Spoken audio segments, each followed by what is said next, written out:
Hello friends, welcome to बनेडोस। आज के इस वीडियो में हम बात करेंगे adjacency matrix representation of graph की।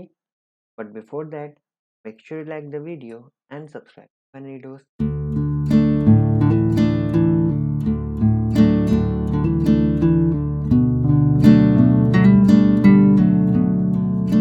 Representation of graph. There are mainly two type of most important representation of graph. देखो, पेपर पे तो हम एक ग्राफ को की जो वर्टेक्स होती हैं उनको सर्कल के फॉर्म में और एजिस को लाइन और एरो के फॉर्म में रिप्रेजेंट करते हैं। But in computer how we represent graph, तो इसकी दो टाइप हैं, एक है एडजेसेंसी मैट्रिक्स और एक है एडजेसेंसी लिस्ट। इस वीडियो में हम एडजेसेंसी मैट्रिक्स को देखेंगे और इसके बाद जो वीडियो आएगी उसमें हम एडजेसेंसी लिस्ट को देखेंगे। ओके। तो what is adjacency matrix? A sequential representation is an adjacency matrix. एक sequential representation है, बेसिकली हम 2D array के फॉर्म में हम अपने ग्राफ को रिप्रेजेंट करेंगे। It is used to show is there any edge between any two node। ये हमें क्या बताता है कि किसी दो नोड के बीच में क्या कोई एज प्रेजेंट है या नहीं। With the help of adjacency matrix हम ये आइडेंटिफाई कर सकते हैं। You create an V cross V matrix G for this representation. इस रिप्रेजेंटेशन के लिए हम V क्रॉस V मैट्रिक्स, मान लीजिए मेरे ग्राफ में 5 वर्टेक्स हैं तो मैं 5 बाय 5 का मैट्रिक्स बनाऊंगा। मेरे ग्राफ में 3 वर्टेक्स हैं तो मैं 3 बाय 3 का वर्टेक्स 3 बाय 3 का मैट्रिक्स बनाऊंगा। If an edge exist between vertex A and vertex B, अगर वर्टेक्स ए और वर्टेक्स बी के बीच में कोई एज एग्जिस्ट करेगी तो हम क्या करेंगे, जो मैट्रिक्स जी है हमारा, मान लीजिए मैट्रिक्स का नाम जी है, जी आई कॉमा जे, यानी कि ith रो और jth कॉलम की जो एंट्री होगी उसमें हम 1 लिख देंगे अगर एज होगी, ठीक है। और अगर एज नहीं होगी तो हम वहां 0 लिख देंगे। Okay. If there is a weighted graph you can record the edge weight instead of 1 sense. और अगर हमारा ग्राफ वेटेड ग्राफ है तो हम 0 और 1 लिखने की बजाय हम वो वेट लिखेंगे। अगर एज होगी तो उसका वेट, अगर एज नहीं होगी तो 0। जैसे अब इन तीनों के हम एग्जांपल देखते हैं। हम पहले अनडायरेक्टेड ग्राफ को एडजेसेंसी मैट्रिक्स के फॉर्म में रिप्रेजेंट करेंगे, फिर डायरेक्टेड ग्राफ को और फिर वेटेड ग्राफ को।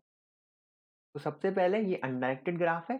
यहाँ कितनी वर्टेक्स हैं? 1 2 3 4 5। तो मैंने 5 बाय 5 का एक मैट्रिक्स बनाया। ओके, तो अभी एंट्रीज कैसे होंगी हमने अभी देखा। हमें पहले क्या देखना है, ए कॉमा ए। तो ए से ए, क्या ए से ए पर कोई एज है? मतलब यहाँ सेल्फ लूप की बात हो रही है तो यहाँ ए पर कोई सेल्फ लूप है? नहीं, तो यहाँ पर हमने 0 भरा। ए से बी, क्या ए से बी पर कोई एज है? हाँ, तो हम यहाँ 1 भरेंगे। ए से सी, ए से सी पे के बीच में कोई एज है? हाँ, तो हम यहाँ 1 भरेंगे। ए से डी के बीच में, हाँ। क्या ए और ई के बीच में कोई एज है? नहीं, ए और ई के बीच में कोई एज नहीं है तो हम यहाँ 0 भरेंगे। ओके। फिर बी ए। अब क्योंकि ये अनडायरेक्टेड ग्राफ है तो मैं चाहे ऐसे बोलूं कि ए से बी की तरफ एज है या बोलूं बी से ए की तरफ, बात वही है। इसीलिए देखिए ए से बी की एंट्री में भी 1 है और बी से ए की एंट्री में, क्योंकि ये अनडायरेक्टेड ग्राफ है, दोनों साइड से सेम मतलब है। हम पिछले वीडियो में देख चुके हैं डायरेक्टेड और अनडायरेक्टेड ग्राफ।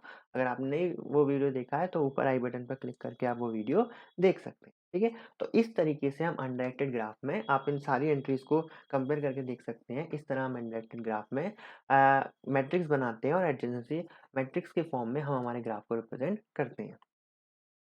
अब डायरेक्टेड ग्राफ में क्या है, छोटा सा अंतर होगा, वही वाला कि जैसे यहाँ पर देखो ए से बी के बीच कोई एज है? नहीं, क्योंकि एरो किस तरफ है? बी से ए की तरफ, यानी कि यहाँ पर ए कॉमा बी एज नहीं है, यहाँ पर बी कॉमा ए एज है। तो एथ रो और बी कॉलम में मैं 0 लिखूंगा क्योंकि ए से बी के बीच कोई एज नहीं है। देखो, ए से बी के बीच कोई एज नहीं है, लेकिन बी से ए के बीच एज है, हाँ। तो बी वाली रो और ए वाले कॉलम में मैं 1 लिखूंगा, ठीक है। तो डायरेक्शन यहाँ पर मेन रोल प्ले करती है डायरेक्टेड ग्राफ में। तो हम डायरेक्शन के हिसाब से अगर एज होगी तो हम 1 लिखेंगे और अगर एज नहीं होगी तो हम 0 लिखेंगे। ओके।